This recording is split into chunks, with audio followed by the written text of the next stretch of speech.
सासे बर' फिसानि मोनसे गोजोनथाव खौरां कलकातायाव खुंनाय 80 हादर गेजेरारि काराटे चेम्पियनशिप 2024 मायथाइयाव बर' फिसा भार्गव बर'आ काराटे गेलेनानै सनानि मेडेल आरो रुपानि मेडेल मोननो हादों।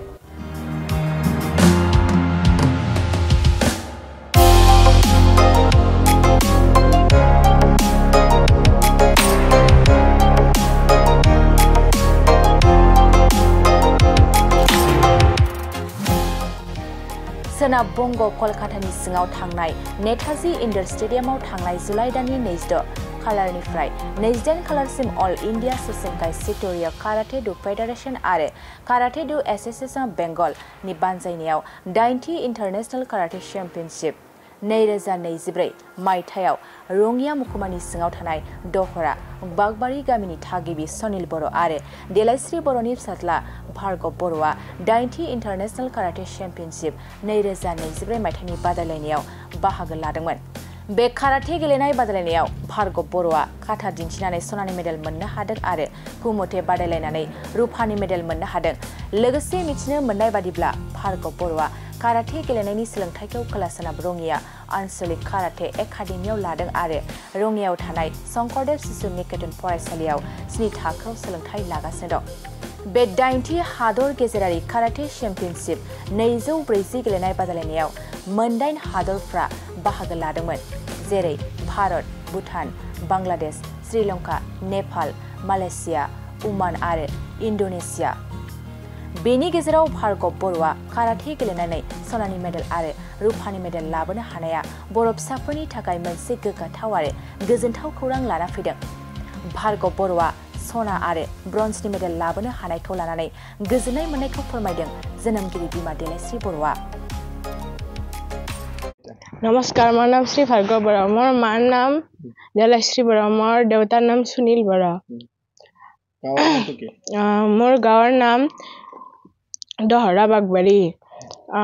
বৰ্তমান কিমান ক্লাছত পঢ়ি আছা তুমি? মই এতিয়া ক্লাছ 7ত পঢ়ি আছো। কোনটো স্কুলত? শংকৰদেৱ শিশু নিকেতন ৰঙিয়াত। কাৰাটে ক্লাছটো ক'ত লৈছিলা তুমি? কাৰাটে ক্লাছটো দক্ষিণ পশ্চিম ৰঙিয়া কাৰাটে একাডেমীত। কিমান বছৰ লৈছা? 2.5 বছৰ।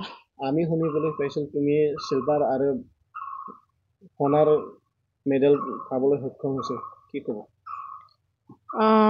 2024 তাৰিখে কলিকতাত নেতাজী ইণ্ডোৰ ষ্টেডিয়ামত ইণ্টাৰনেশ্যনেল খেলা হৈছিল।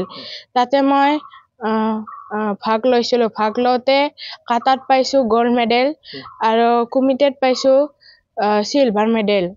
ক'ৰ মানুহ তাতে খেলিছিলে? ইণ্ডিয়া, ভূটান, নেপাল, ইণ্ডোনেছিয়া, তাৰপিছত বাংলাদেশ, তাৰপিছত ম্যানমাৰ আৰু তুমি যে গ'ল্ড মেডেল পালা, কাক মানে হাৰাই ফেলে তুমি জিকিছিলা? ইণ্ডোনেছিয়া। বৰ্তমান কেনেকুৱা গৌৰৱ তোমাৰ মনত? কেনেকুৱা অনুভৱ? ভাল লাগিছে, যাতে আৰু আগবঢ়াই যাওঁ। ভৱিষ্যত কি হ'ব বিচাৰা? ভৱিষ্যতত একজন ডাঙৰ খেলুৱৈ। তোমাৰ মা দেউতা বা আইতাই কেনেকুৱা কি অনুভৱ পাইছে এইটো? ভাল লাগিছে, মোৰ খেলা চাই বোলে ভাল লাগিছে বহুত। চবে ভাল লাগিছে। खुलुमबाय, आंनि मुङा देलायस्रि बर'। आंनि फिसालाया गल्ड मेडेल लाबोनो हादों, बेनि थाखाय जोबोर मोजां मोनदों। बहा गेलेदों? Netaji indoor stadium, Kolkata. माब्ला जायामोन? 28 तारिखे, जुलाइ 28 तारिखे जादोंमोन। माबायदि हेफाजाब होदोंमोन? जोंथ' बहुत हेफाजाब होदो माने थाखा फैसानिबो जोंहा बाहाय प्रब्लेम बेनि थाखाय माने बाहाय मान खस्थ' आरो जोंहा फिसाया मा मावो? गारि सालाय मा गारि? डक्टरनि गारि सालायो मेडिकेलनि। औ मेडिकेलनि खेला गेलेनो थांनायाव माबाफोर जेंना जेंसि उसुबिदा नाय जेबो जायाखै मोजाङै मोजां मोनदो फिसालाया गल्ड मेडेल मोननो हाबाय बेयाव बेसेबांसो गोजोननाय दं? जोबोर गोजोन मोनदो मोननायनि थाखाय गल्ड मेडेल मोननायखाय जोंहाबो माने साबसिन मोजां बिसिगि मोनदो आरो भबिष्यत आरो मा सानबावो फिसालानि? भबिष्यतथ' जों गेलेनो होबायनो थानो दा बर्थमान बाहाय आरो आवगायलांबाथ' मोजां मोनगोन दा उनाव आरो मा जागोन जों दा सानस'ना मोनाखै आरो नोंथांनि फिसालानि जि जाफुंसारनायखौ लानानै इयुन बर' समाजनि जाखांफुनाय गेलेगिरि बा लाइमोनफोरखौ मा बिहोमा होनो सानो मा बुंनो सानो? जों दा मा खावलायनो सानो?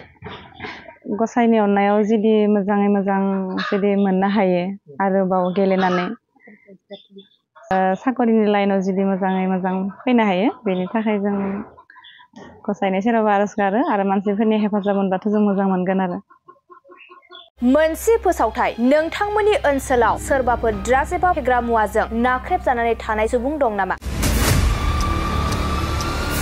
जुदि नोंथांमोननि ओनसोलाव सोरबाफोर ड्राग्स एबा फेग्रा मुवाजों नाख्रेबजानानै थानाय सुबुं दं अब्ला नोंथांमोननि थाखाय मोनसे मोजां खौरां ड्राग्स एबा फेग्रा मुवाजों नाख्रेबजानानै थानाय सुबुंफोरखौ फाहामथाय होनो थाखाय नोंथांमोननि गेजेराव लानानै फैदों मोनसे रिहाबिलिटेसन सेन्टार। जुदि नोंथांनि नखराव आरो नोंथांनि ओनसोलाव सोरबाफोर ड्राग्स एबा फेग्रा मुवाजों नाख्रेबजानानै दं अब्ला नोंथाङा रिहाबिलिटेसन सेन्टाराव फाहामथाय होफैनो हागोन।